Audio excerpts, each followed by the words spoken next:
Hello दोस्तों, नमस्कार। एक बार फिर से हम आप लोगों का इसी यूट्यूब चैनल पर स्वागत करते हैं। मित्रों, आज का हमारा जो टॉपिक है वो है वंशानुक्रम की प्रक्रिया। वंशानुक्रम की प्रक्रिया के बारे में आज हम लोग जानकारी प्राप्त करेंगे, यानी प्रोसेस ऑफ हेरिडिटी क्या होता है, इसके बारे में हम लोग अध्ययन करने वाले हैं। यहाँ से क्वेश्चन यह वीडियो बहुत ही इम्पोर्टेंट है, क्योंकि यहाँ से क्वेश्चन पेपर में क्वेश्चंस आपको प्रायः देखने को प्राप्त होते हैं। और साथ ही साथ अगर आप वीडियो को पहली बार वॉच कर रहे हैं तो आप चैनल को सब्सक्राइब कर लीजिए और बेल आइकन को प्रेस कर लीजिए, जिससे कि आपको सारे नोटिफिकेशन समय से प्राप्त होते रहें।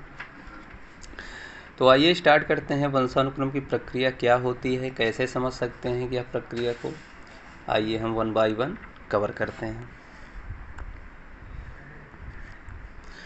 तो जो वंशानुक्रम की प्रक्रिया होती है, ये जो है पितरैक यानी जीन्स वंशानुक्रम के वास्तविक वाहक होते हैं। अगर आपसे प्रश्न किया जाए कि वंशानुक्रम के वास्तविक वाहक कौन होते हैं, तो पितरैक हिंदी में याद रखिएगा, और अंग्रेजी में उसको जीन्स बोलते हैं, या गुणसूत्र भी बोल सकते हैं उसको, ठीक, या वंशसूत्र भी बोल सकते हैं। पितरैक या जीन्स या वंशसूत्र या गुणसूत्र, इन नामों से जाना जाता है।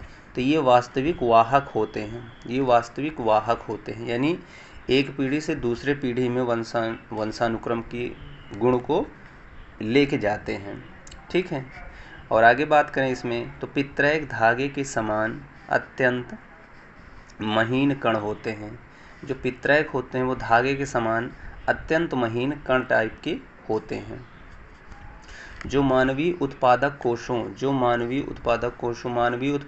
मतलब ह्यूमन रिप्रोडक्टिव सिस्टम या ह्यूमन रिप्रोडक्टिव सेल्स, मानवीय उत्पादक कोशों ह्यूमन रिप्रोडक्टिव सेल्स सभी जीवधारियों के वंशसूत्र जोड़ों में होते हैं, ठीक है। ये सभी जीवधारियों के वंशसूत्र या गुणसूत्र जोड़ों में होते हैं।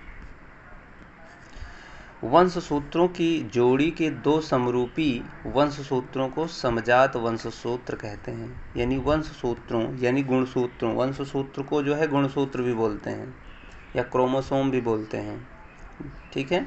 तो वंशसूत्रों की प्रत्येक जोड़ी के दो समरूपी वंशसूत्रों को समजात वंशसूत्र बोलते हैं या होमोलॉगस क्रोमोसोम्स बोलते हैं। और आगे बढ़ेंगे तो प्रत्येक संतान को समजात वंशसूत्रों की प्रत्येक जोड़ी का एक वंशसूत्र अंडाणु ओवम के द्वारा माता से प्राप्त होता है, तथा दूसरा जो वंशसूत्र होता है शुक्राणु या स्पर्म से जो है के द्वारा पिता से प्राप्त होता है। यानी जब हम एक पीढ़ी से दूसरी पीढ़ी में जो है वंशसूत्रों का जो है वंशसूत्र वहाँ प्रवेश करते हैं, तो एक वंशसूत्र क्या होता है, माता से मिलता है यानी उसके अंडाणु से मिलता है, और दूसरा वंशसूत्र क्या होता है, पिता के शुक्राणु यानी स्पर्म से मिलता है। तो जाकर उसके जो है उस नए बच्चे या नए बालक के पास भी पेयर टाइप के गुणसूत्र समाहित हो जाते हैं। फिर आगे बढ़ेंगे तो मानव जाति में वंशसूत्रों की कुल संख्या 46 होती है, यानी 46 गुणसूत्र होते हैं या वंशसूत्र होते हैं, यानी यूँ कह सकते हैं 23 जोड़ी जो है वंशसूत्र होते हैं या गुणसूत्र होते हैं। और आगे बढ़ेंगे तो पुरुष के 46 वंशसूत्रों के 23 जोड़ों में से केवल 22, ये महत्वपूर्ण है बिंदु, इसको नोट करिएगा। यानी पुरुष के जो 46 वंशसूत्र होते हैं उनमें से सूत्रों के 23 जोड़ों में से केवल 22, ये इम्पोर्टेंट है, 22 जोड़ों के वंशसूत्र ही अपने अपने जोड़ीदार के समान होते हैं। यानी यक्स क्रॉस यक्स होगा, ये कहाँ तक होगा समरूप, ये 22 जोड़ी तक होता है, लेकिन 23वीं जोड़ी होती है उसमें थोड़ा सा अलगाव हो जाता है। यही चीज़ आपको नोट करना है, यानी 23वीं जोड़ी का वंशसूत्र असमान होते हैं। आपसे प्रश्न पूछा जा सकता है कि पुरुषों के वंशसूत्रों में कौन सी जोड़ी असमान होती है, तो आपका आंसर होगा 23वीं। 23 जो पेयर होते हैं वो डिफरेंट होते हैं एक दूसरे के साथ, यानी x और y हो जाता है इसमें। 23वीं जोड़ी का एक वंशसूत्र लंबा छड़ीनुमा होता है, इसे हम लोग यक्ष कहते हैं। ठीक है, लंबा छड़ीनुमा जो होता है उसको हम लोग क्या बोलते हैं, यक्ष बोल देते हैं, वंशसूत्र कहते हैं। और जबकि दूसरा वंशसूत्र जो होता है छोटा तथा गोल आकार का होता है, इसे हम लोग वाई कहते हैं। ठीक है, ये 23वीं जोड़ी की बात हम कर रहे हैं। 23 के पहले जो पुरुष में 22 जोड़ी होते हैं वो सेम होते हैं। ठीक है,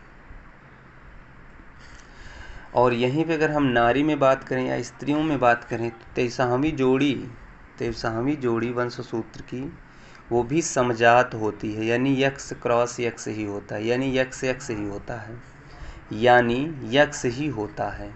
यहाँ वाई का कोई भी रूप देखने को प्राप्त नहीं होता है। तो एक ये बात नोट करने की बात है कि पुरुषों में जो 23वीं जोड़ी होती है उसमें दोनों वंशसूत्र डिफरेंट होते हैं, यानी यक्ष वाई होते हैं, और नारी में जितनी भी 23 जोड़ियां हैं वो समजातकी होते हैं, यानी यक्ष यक्ष ही आपको उसमें प्राप्त होते हैं। 23वीं जोड़ी में भी कोई डिफरेंट नहीं होता है। अतः पुरुषों की 23वीं जोड़ी में यक्ष तथा वाई गुणसूत्र होते हैं, जबकि नारी के 23वीं जोड़ी में यक्ष तथा यक्ष होते हैं, यानी यक्ष यक्ष ही होते हैं, ही गुणसूत्र वंशसूत्र होते हैं। यही 23वीं जोड़ी, इसी 23वीं जोड़ी के कारण ही लिंग भेद विकसित होता है। यानी लिंग भेद विकसित होने का कौन सा गुणसूत्र इस्तेमाल में आता है, तो आप याद करेंगे 23वीं जोड़ी गुणसूत्र के 23वीं जोड़ी के कारण जो है लिंग भेद यानी जेंडर का निर्धारण होता है, ऐसा भी कह सकते हैं। यानी जेंडर का निर्धारण 23वीं जोड़ी के द्वारा होता है, जिसके कारण वंशसूत्र या लिंग सूत्र, और इस 23वीं जोड़ी को लिंग सूत्र भी बोलते हैं, क्योंकि इसी के कारण लिंग का निर्धारण होता है, या लिंग गुणसूत्र बोलते हैं, या जेंडर क्रोमोसोम्स बोल देते हैं। ये सारे नाम याद रखिएगा।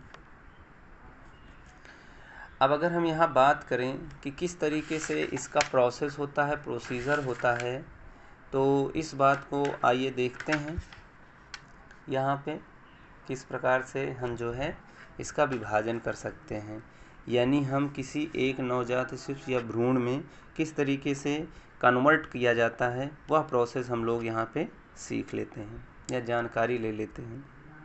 यहाँ अर्धसूत्री विभाजन के थ्रू जो है हमारा जो है प्रक्रिया पूर्ण होता है। जैसे कि आप लोग जानते हैं कि स्त्रियों में जो है अंडाणु बनते हैं, अंडे बनते हैं, और पुरुषों में जो है शुक्राणु बनते हैं या स्पर्म बनते हैं। ठीक है, तो अंडे जो है अंडकोश में होते हैं और शुक्राणु जो है शुक्रकोश में होते हैं।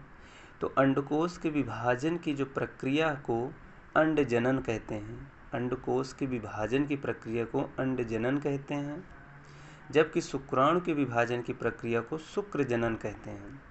अंडजनन तथा शुक्रजनन की प्रक्रियाएं लगभग एक समान होती हैं तथा इनमें अंतर केवल अंतिम सोपान पर होता है।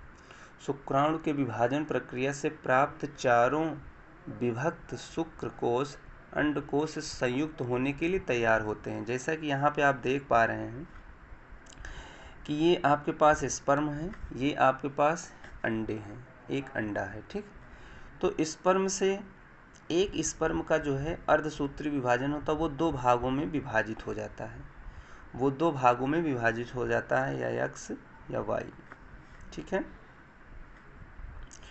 और इसका भी जो है अर्धसूत्री विभाजन हो जाता है, यक्ष भी दो भागों में विभाजित हो जाता है इस ऐसे, और वाई भी दो भागों में विभाजित हो जाता है। और ओवम जो भी जो होता है सेम विभाजन इसका भी उसी प्रकार से होता है। तो अल्टीमेट 4 विभाजन इसके भी पास हो जाते हैं। इस तरीके से चारों विभाजन होने के बाद जो स्पर्म का जो चारों ये जो है विभाजक हैं, ये शुक्राणु बिल्कुल तैयार होते हैं कहाँ पे पहुँचने के लिए, अंडे में पहुँचने के लिए। लेकिन अंडे का जो है एक ही भाग यहाँ का जो 4 भाग दिख रहा है केवल एक ही भाग लेता है आगे की प्रक्रिया में, बाकी जो 3 भाग होते हैं वो बिल्कुल निष्क्रिय हो जाते हैं, यानी निरर्थक, वो वेस्ट हो जाते हैं। तो स्त्रियों का केवल एक ही भाग, लेकिन यहाँ पे चारों सक्रिय होते हैं, लेकिन इन चारों में से अंडे के साथ संपर्क में केवल एक ही आता है, और जब एक आता है तो वहाँ से हमारे पास जब दोनों मिश्रित हो जाते हैं तो एक जाइगोट का निर्माण कर देते हैं, और जैसे ही जाइगोट का निर्माण करते हैं वहाँ से भ्रूण एम्ब्रियो का जो है एम्ब्रियो में वो परिवर्तित हो जाता है। अंड व शुक्राणु के संयोजन के साथ ही संयुक्त कोश के विभाजन की प्रक्रिया प्रारंभ हो जाती है तथा भ्रूण का विकास होने लगता है। इस प्रकार से बालक को प्राप्त होने वाले वंशसूत्रों के 23 जोड़ों के प्रत्येक जोड़े का एक वंश मातृपक्ष से प्राप्त होता है, जबकि प्राप्त होने वाला दूसरा वंशसूत्र पितृपक्ष से प्राप्त होता है। इन वंशसूत्रों में विद्यमान पितरैक ही बालक के वंशानुक्रम को निर्धारित करते हैं। वंशानुक्रम की प्रक्रिया को आप इस प्रकार से समझ सकते हैं, और यही हमारा जो है वंशानुक्रम की प्रक्रिया थी, और इसको आप लोगों ने देख लिया होगा। और वीडियो अच्छा लग रहा हो तो वीडियो को लाइक कर दीजिएगा और अपने इष्ट मित्रों के साथ शेयर कर दीजिएगा। फिर मिलते हैं नए वीडियो के साथ, तब तक मित्रों जय हिंद।